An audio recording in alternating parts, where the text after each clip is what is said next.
dalam revisi Undang-Undang Sisdiknas, Sistem Pendidikan Nasional kita, termasuk nanti akan kita bahas di dalamnya Undang-Undang Guru dan Dosen, semestinya berstatus sebagai profesi. Nah, di alam dunia ini, yang posisi guru sebagai relawan itu kira-kira hanya di Indonesia. Hanya di Indonesia. Nah, karena ini sudah harus di stop. Jadi pemerintah harus mengafirmasi guru sebagai profesi seutuh-utuhnya, sesempurna-sempurnanya. Jangan sampai seperti sekarang. Sekarang ini kan di setengah manusia kan ini. Dimanusiakan itu ya karena satu sisi tenaga pikiran pengabdiannya dibutuhkan.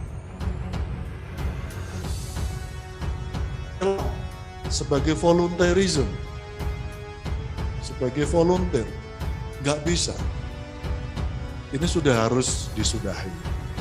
Nah, karena itu semangat kami dalam revisi Undang-Undang Sisdiknas, yang pertama menyudahi diskriminasi pendidikan umum dan agama, yang kedua menyudahi diskriminasi status guru dari volunteerisme to profesionalisme. Jadi, apa isu-isu pokok pendidikan kita? Yang pertama soal kesejahteraan guru yang tadi kita bahas pada poin yang kedua. Jangan jadi volunteer tapi jadi profesi. Kalau sudah jadi profesi itu ya kira-kira pasti kesejahteraannya selesai. Karena sesuatu itu kalau sudah menjadi profesi,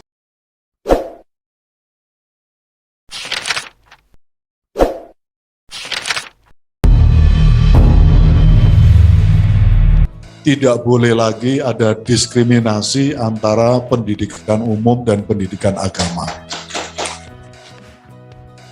Ini pasti jalan panjang, tapi insya Allah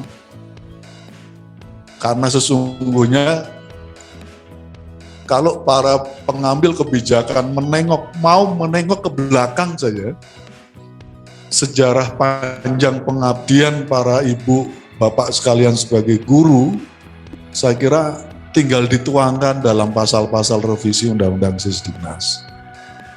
Jadi ini jadi target kami dan semoga ada jalan keluarnya dalam revisi Undang-Undang Sisdiknas. Bapak Ibu sekalian yang saya hormati, yang kedua, pada konteks peta jalan pendidikan nasional ini,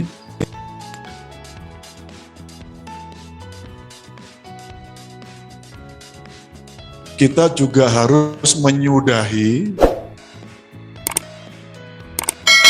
posisi guru sebagai volunteer dan posisi guru sebagai profesi. Jadi saya dan teman-teman bercita-cita cukup sudah ratusan tahun guru kita berposisi sebagai yang rela untuk dilawan atau rela untuk tidak melawan. Nggak boleh lagi. Guru di mana-mana semestinya berstatus sebagai profesi. Nah, di alam dunia ini, yang posisi guru sebagai relawan itu kira-kira hanya di Indonesia. Hanya di Indonesia. Nah, karena ini sudah harus di stop. Jadi pemerintah harus mengafirmasi guru sebagai profesi seutuh-utuhnya, sesempurna-sempurnanya. Jangan sampai seperti sekarang. Sekarang ini kan di setengah manusia kan ini. Gitu. Dimanusiakan itu ya karena satu sisi tenaga pikiran pengabdiannya dibutuhkan. Sebagai volunteerism, sebagai volunteer, nggak bisa. Ini sudah harus disudahi. Nah, karena itu semangat kami dalam revisi Undang-Undang Sisdiknas, yang pertama menyudahi diskriminasi pendidikan umum dan agama, yang kedua menyudahi diskriminasi status guru dari volunteerisme to profesionalisme. Jadi saya ingin dalam revisi Undang-Undang Sisdiknas ini seluruh isi-isi pokok dalam dunia pendidikan harus sudah dituntaskan. Yang puluhan tahun, ratusan tahun belum ada penyelesaian konkretnya, roadmap-nya itu belum jelas. Apa isu-isu pokok pendidikan kita? Yang pertama soal kesejahteraan guru yang tadi kita bahas pada poin yang kedua. Jangan jadi volunteer tapi jadi profesi. Kalau sudah jadi profesi itu, ya kira-kira pasti kesejahteraannya selesai. Karena sesuatu itu kalau sudah menjadi profesi itu pasti selesai. Tunjangannya pantas, mencukupi, jaminan hari tuanya ada pensiunnya, dan seterusnya dan seterusnya. Fasilitasi negara juga banyak. Kalau guru itu sudah full sebagai profesi. Sekarang ini setengah-setengah. Ada yang berprofesi sebagai guru, ada yang volunteerisme sebagai guru. Nah, ini nggak adil ini.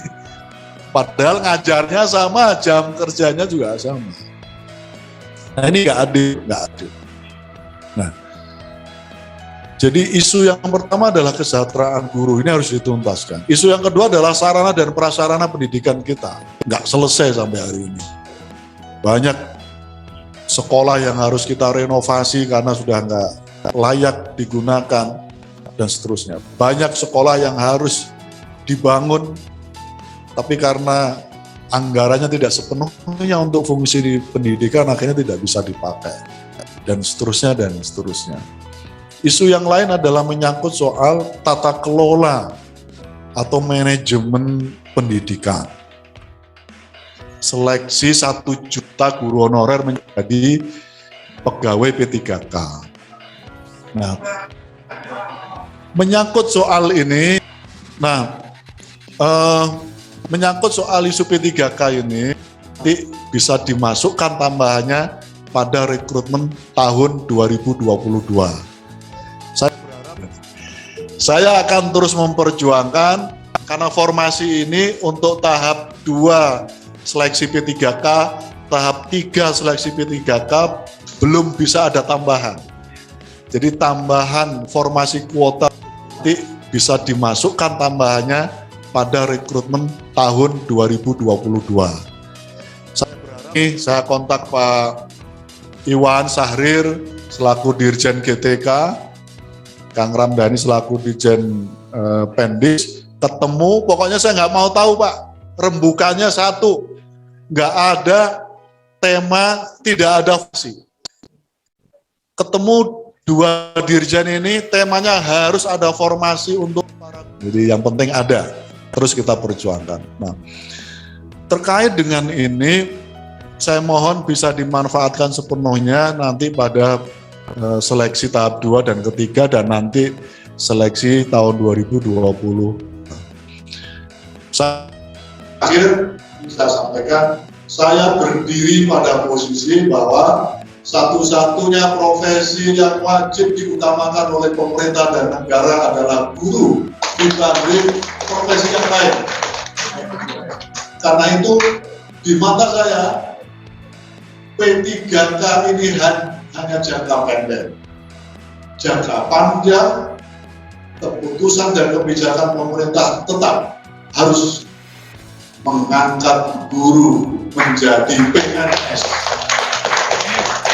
Apakah bisa? Bisa kalau ada konsensus dan kesepakatan.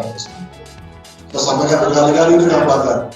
Formasi untuk pegawai kementerian, pegawai Pemda, sudah mereka P3K saja. Formasi yang PNS-nya kasihkan untuk para guru kita ini. Kalau ada kesepakatan bisa. Karena